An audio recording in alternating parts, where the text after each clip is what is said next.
Hello and welcome to the Notebook from the first day of the first test of Formula One 2017. We're in sunny Barcelona and you join us at a good time because we're just approaching the lunch break and cars are starting to come in and we can get a good view, a good close-up look of all the challengers for 2017. If you're a regular viewer of the Notebook, hello again. You all right? Did you have a good winter? Yeah, good. Welcome back. If you're not a regular viewer, hello, welcome.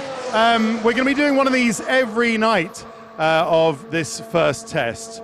So 4 notebooks, and then for the second test, Crofty's taking over with hashtag AskCrofty, just to share the love around a bit. So what we aim to do is to bring you sort of, it's more than a ramble around the paddock and pit lane, although that's pretty much what it is. It's slightly awkward, it's increasingly random now and again, but it's sort of information on every team and every driver in Formula One. Only 10 teams now, unfortunately, in Formula One after Manor went under, and therefore only 20 drivers as well. But we try and give you some flavour of what's going on, some behind-the-scenes access, and we're going to talk to some key people. We tend to do it in one hit. It's not edited, although today we are going to do this first 15 or 20 minutes in 3 bits. We're going to talk to, here we go, Simon, coming in.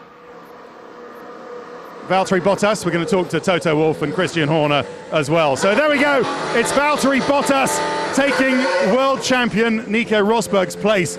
Now look at the side pods, first of all, around the PE of the Petronas. Absolutely beautiful work. We got the boomerang wing there as well. And then we can just have a look at the Ferrari as it comes in too. Comparatively less on the Ferrari than we've seen, although we do see they've got a different treatment of the side pods there. We do a thing called Development Corner. Those who watch the Notebook will know we look at Development Corner. That's on the last day of the test. So we go through in fine detail everybody's cars and what they've got on. This isn't a Lotus or a Caterham of past.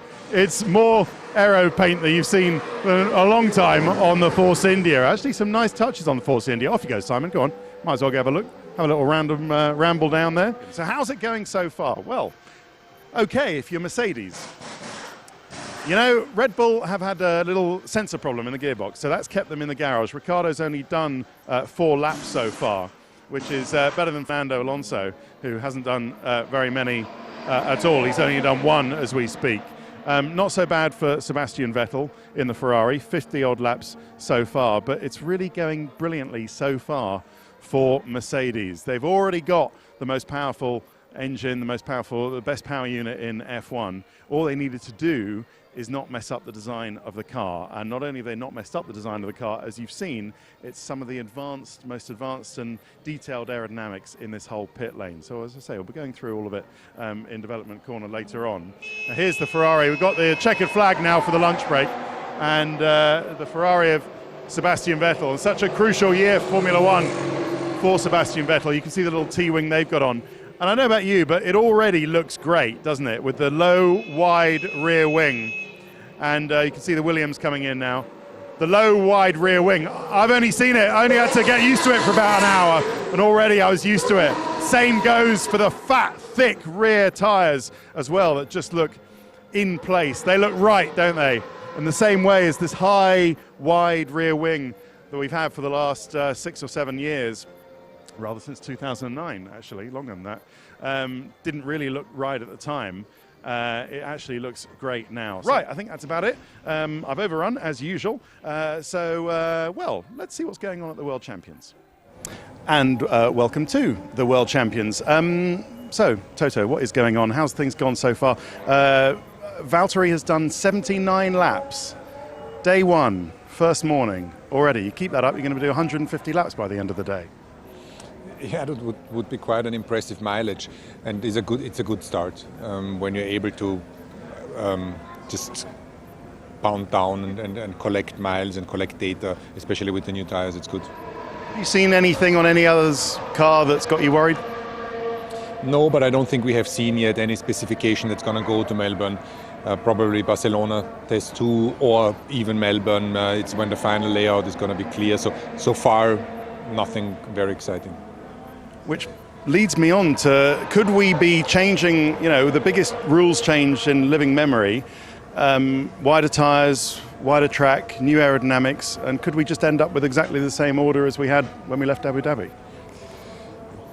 Well, this is where we would like to come back, but of course, one of the reasons the rule changes were implemented was in maybe to shake it up a little bit. It has become more of an aero formula and less reliant on the engine. But then it's about the package, and all points go back to zero. We're extremely motivated by the regulation change, and let's see what happens in Melbourne. Okay. Do you think Lewis is odds on for a fourth world title this year? I think, again, you need to keep both feet on the ground. We've seen in 2009 when a team that nobody expected to have on the radar suddenly became the main contender. So we are not seeing ourselves in that role because it's with that regulation change, it's simply back to square one. And if our car happens to be competitive, I think then, Lewis has a pretty good chance. Because Valtteri, however good he is, it must be tough for him coming into a team where he doesn't know the lie of the land, he doesn't know all the people straight away. He's going to have to go some to beat Hamilton this year. And are you expecting him to beat Hamilton this year? I mean, he knows that he needs to perform straight from the get-go and stop. But does that mean just a supporting role to Lewis? No, we don't want to have a supporting role because we believe that if you have two drivers that keep pushing each other, it makes the car faster, and that is the role we are seeing him. If that wouldn't be the case, it wouldn't be good. But I have no doubt in Valtteri's ability. But as you say, there are certain things which he has just to overcome. Getting to know everybody, learning the car, and the way we are structured. But he has been in Formula One long enough. I think he can do it. You've been impressed with him so far this morning? Yeah, very impressed. Again, 79 laps is a pretty solid performance. He's been very stable on the long runs. Feedback is good. He sips in good spirits. So so far so good. Okay. And Lewis, all slates clean, everything okay? All the issues of the last race resolved?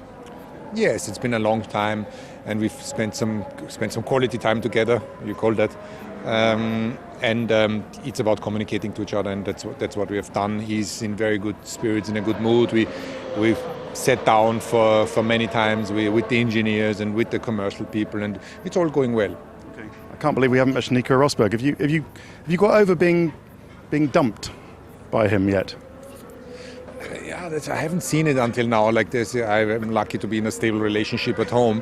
Now you've put something in my mind, so I need to think about it. I mean, have you, with the benefit of some distance, have you kind of come to the conclusions about what it was? Do you think actually when it came to it, he just wasn't that into this whole crazy F1 world, or he wasn't a racer, or what?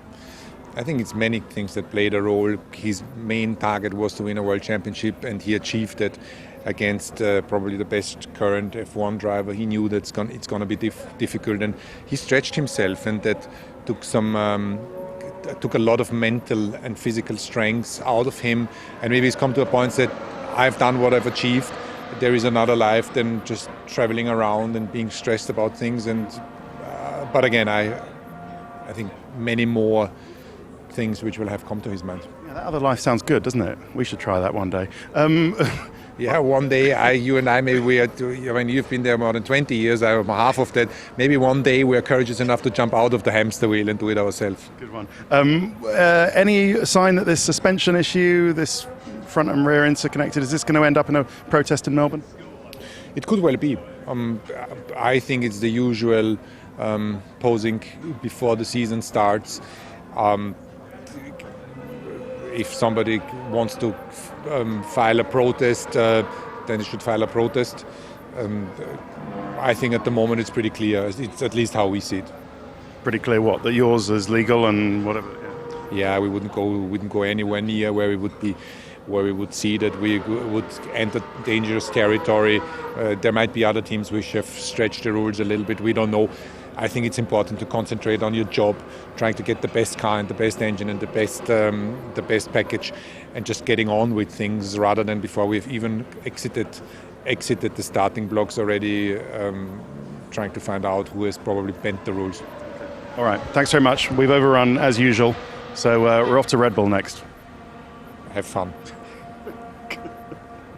Where we're joined by the man whose design has been the most keenly awaited in the pit lane under these new regulations, of course, Adrian Newey. Adrian, is this the car that can beat Mercedes, or is it still an engine formula we're in? Well, it's undoubtedly still an engine formula. We're still in this position where the engine 1% power is just over a tenth of a second. 1% aero is around a tenth of a second. So if you have an engine that's 5% better, say, you've got to find 5% aero simplistically for the same lap time. And that's quite difficult to do. We're still trying, but we genius don't know. though you are. The bottom line, of course, is we don't know. It's the usual thing when you have a big regulation change. We've been working over the winter. We know what we've achieved. We've got no idea whether that's better or worse than our rivals. What you have achieved is a very clean-looking car. Is it fair to say you've tried to minimise drag as much as possible, knowing that you have this deficit as far as last year is certainly concerned? As you say, we're not really sure about this year on the power front, just not to make it too draggy a car, to give you the best chance you can against Mercedes. I'm a simple person. We try to keep it simple, otherwise you can get confused. No, I guess it's a philosophical thing. We've tried to not put lots of appendages on, certainly in the early stages, so that we understand the flow structures properly and develop the car from there. The appendages you see are all aimed at creating vortices and pressure fields to manipulate the flow. In particular, what's critical with these cars is the so-called 250 vortex, which is the vortex that forms between the prescribed section in the middle of the wing, front wing, and the elements further outboards. And a lot of the bits that you see just behind in the sort of barge board area are aimed at trying to manipulate that flow to get it exactly where you want. Okay, so now you were referring to the Pingu nose, the nostril, the hole in the nose. So is that about working the middle of that front section of the front wing a little bit harder, the FIA rectangle? Is that what that does? Our nose. Your nose, yes, with a hole in it. Yes, I mean our nose is kind of, we had this regulation change in 2014 where we went from the high noses prior to that to the prescriptive low nose. Yeah. Our hole in the middle is, let's say, a small step back towards trying to get a slightly higher nose whilst, aerodynamically speaking, while satisfying the low nose regulations. Okay, so it's about tidying up little bits of maybe boundary layers or making sure that anything off those elements of the nose don't cause you problems further down. Exactly correct. Okay. Yeah. All right. And it's completely legal. I thought that opening had to be only for driver cooling. It's legal providing you do this in a particular way. It's in terms of its legality, it's just not dissimilar to what Renault did 2 years ago and what Force India had last year. Oh yes, okay, the Force India, there's holes in the nose, I understand. Okay, final thing, I have to ask you about the fins. Many of our viewers don't like them. I think you probably share that view. Yeah, I mean, they're not... Why are they there and what job do they do, and are they going to stay there? Well, they're not new, of course. They were there in 2009, 2010 as these big dorsal fins. They then got chopped down by regulation, I think because people thought they were ugly. They've now been re-allowed, so of course they're back. And what do they do? They're basically, once the car goes into a corner or if there's a bit of a side wind, then they stabilise the rear. It's like a weather vane effect. So on corner entry, particularly if it's a windy day, they stabilise the rear of the car slightly. Okay, and because these rear wings now are lower and wider, is there more of a blockage to it? And these fins and maybe the T-wings that we've seen as well, they're just tidying up the air to the rear wing, is that fair to say? Not so much to the rear wing. As I say, it's quite simple and brutal. It's like a weather vane. So obviously a weather vane works by having a big fin behind the centre of gravity, or like a tailplane of an aircraft. It's all the same thing. It's trying to get stability at the rear of the car through a big vertical element. Okay, and those T-wings, what are they doing? There's a gap in the regulations where you can put a little wing 50 millimetres chord in if you wish to. It's like the dorsal fin, it's a big visual change for what in truth is actually quite a small aerodynamic change. Okay, brilliant. A lot to go through. Adrian, thank you so much. We'll let you go. I know you've got some engineering to do. So, okay, interesting. Join us after the break. There's a lot to take in there, isn't there? Join us after the break where we'll round up all the action here at day one of the first test. Hello again, welcome back to Barcelona and the first day of the first test for 2017. Now Sauber, we haven't spoken too much about them, and I don't know what kind of mood you can gauge from some guys hanging out the back of a garage, but if you could gauge a mood, it would be a bit glum because they were last. They were slowest today, P11. We only had 10 drivers. Well, no, we had 11 drivers because Mercedes did both of them. Marcus Ericsson, 72 laps, 5 seconds slower than anybody else, and not particularly quick. They did say that they were just doing aero tests and setup work, but I hope that's not proper setup work, because that is not quick at all. Bear in mind they do still have the 2016 Ferrari engine in, which is inherently slower, we think, than the 2017 engine. If it's not, then Ferrari really have got a problem this year. So bear that in mind. Difficult year for Sauber. There's nothing really on the car spectacular aero-wise. Let's just see. Pascal Wehrlein, I spoke to him. He's putting a brave face on his injury that we referred to earlier. He said he could have driven, but it would probably have exacerbated his neck and his back problem. But instead, he's confident that he's going to be in the car for the second test and for Melbourne, we will have to say. So a bit precautionary, him sitting out this test. But this guy who's standing in for him, Antonio Giovinazzi, is driving tomorrow. So you will have known Giovinazzi if you follow GP2, and before that, Formula 3 Euro Series as well, where he showed pretty well alongside Charles Leclerc and others. Right, should we talk about Renault, shall we? And Nico Hülkenberg with an unbranded helmet. I'm not quite sure what's going on. I expect to see a new sort of yellow and green one. I'm not quite sure. Is that the Professor? Oh, it is. You never mistake that profile, will you, Simon? Well, you can only see the back of his curly hair, but if you get outside on, there you go. Yeah, you got the old profile there. Yeah, you'll never mistake that. So stay on him while he's talking to Jerome Stoll, Alain Prost, and great profile. Hülkenberg did 57 laps and only P9, so not particularly quick. Bit of a disappointing day for them. 3 seconds off the pace. They are sorting out the car, that's true. They did have small little problems on the car, including a little bit of chassis overheating or bodywork being a bit too close and overheating. They had to cut some away, we think. So, but plenty of. It's an interesting discussion, that, actually, isn't it? I mean, I know Prost as a Renault ambassador, but and has enjoying brilliant success in their Formula E. That's an interesting discussion that he's having with the boss of Renault Sport, Jerome Stoll. There, wonder what that's all about. A senior position in the team, maybe. They are sort of without, after Fred Vasseur, aren't they? They're without a senior guy. And they're crazy to part company with Fred Vasseur, according to a lot of people who know what they're talking about in the pit lane. So, and I know Hülkenberg wasn't happy about it at all. So, interesting. They're probably just a price of from Mars, aren't they? But you never know. McLaren, P10 for them, and not a good day either. Fernando Alonso, 29 laps, oil system problem. They hadn't seen it in their filming day, and that was frustrating because they had a fine filming day, and then when it gets here and Fernando's in the car, they're not having a good day at all. So not great, said Eric Boulier. And then he rolled out that great cliche that teams say when they've had problems, and they say, well, it's better that we have it here than in Australia. Yeah. Right. And will Alonso get a replacement second half a day at the cost of Stoffel Vandoorne later on? I'm not quite sure. We will see, depending on how Fernando feels, whether he wants a little bit of recompense for the day that he lost.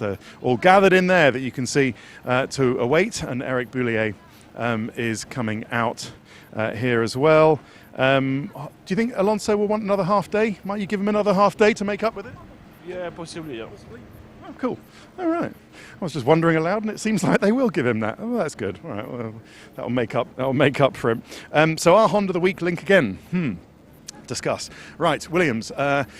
The not retired now, Felipe Massa, was back in the car today. Did 103 laps for P3 on the soft tyre. So well done. Not bad at all for a guy who thought he was retiring about 4 months ago. And a simple car, I think it's fair to say that. It's in the sort of Red Bull concept of nice and simple, just get the flow right, what Adrian Newey was referring to in part 1 of the notebook. They're very much in that group. You might look at the Williams and think, oh, that's a bit disappointing. Not many bells and whistles on that. But it seems to be fundamentally a pretty good car, so not bad. They did aero runs and checks in the morning and a little bit of tyre work and setups in the afternoon. Pretty standard stuff, you might say, for Williams. Now Ferrari, we've gone straight past them. How did that happen? See what you can see, Si, where I tell you that Sebastian Vettel also had a very good day. P2 and only a tenth off the Mercedes of Lewis Hamilton and a whacking 128 laps. So not a bad day at all for the Scuderia, showing pretty good pace in this new car. They were doing correlation runs in the morning, which they do need to do. It's important because correlation hasn't exactly been Ferrari's forte recently. That's correlation between what is happening on track when the car actually hits real air and what is happening in wind tunnels. And watch out, Si, you're about to get hit by that van. in wind tunnels and in the computational fluid dynamics programs on the computer. So they've been absolutely hunkering down on their correlation today, and it looks like it's good. The car apparently looks good on track as well, according to some colleagues. So they've got good reliability as well. They've got a more reliable engine. It's 5 kilos heavier, the 2017 Ferrari engine power unit, than last year, because it has to be more reliable. You've got 4 power unit and all the elements above it to do with it this year, rather than the 5 last year. So you remember what trouble people were getting onto running out of engines last year? Well, it's going to be even harder for them this year. They only got 4 rather than 5 last year. And we'll see about the engine. Yeah, the Ferrari do admit they have changed some bits of the engine, but they won't confirm that's actually some of the engine architecture that has been speculated. But hopefully that keeps Sebastian Vettel happy, and he won't be thinking about going off to Mercedes and getting Valtteri Bottas' seat. Right, let's talk about, well, he might still be thinking about that for next year anyway, who knows. Let's talk about Haas, and not a bad day for them at all. P4. 8/10 off Mercedes, 51 laps. Had a little breakdown earlier on, did Kevin Magnussen, broke the front wing. He did that lap on the soft tyre, by the way. They added a T-wing to their engine cover fin, which was vibrating like crazy. Even when it was coming in for a practice pit stop, it would come in and shaking all over the place. And apparently it looks pretty, I mean, as Adrian Newey said, it's only a 5 centimetre cord, isn't it? So they're pretty thin wings, and it was vibrating all over the place. So, well, they can't strengthen it up because it's only a 50 millimetre cord, isn't it? So what are you going to do? Right, Force India, not the best day for them. They had an exhaust, we believe, Sergio Perez just said an exhaust problem. Not sure if the exhaust cracked or not, but he certainly did have some sort of exhaust problem. Sorry, while I just turn the page of the old notebook here. And that meant that he only did 39 laps for P7. So not too stellar, but he says the car does feel better, more grip, but plenty more to find in this Force India. He can't really say whether it's properly going to be a good car or not. Oh, you've just got Luis Razia behind you, ex-Formula 1. Luis, tudo bem? Tudo bem. Nice to see you. How You're are right? you? Okay? I'm fine, not bad. Oh, you look like this. It's the Toro Rosso you got in your hand. Yeah, this is the Red Bull one. Well, I know, yeah, but it looks like the Toro Rosso. The Toro Rosso, by the way, the fantastic new livery, is plugging their Coke brand, their cola. Sorry, not Coke, it's cola, isn't it? So, yeah, I mean, great livery. I wouldn't, not partial to the stuff it's promoting, but anyway, it's very sickly sweet, isn't it? Anyway, a lot of people like it, apparently. Right, sorry, I've got distracted. Yes, so Toro Rosso, where were we? Toro Rosso, Simon? Yeah, right. 51 laps, P8 for Toro Rosso. As we say, best looking car, and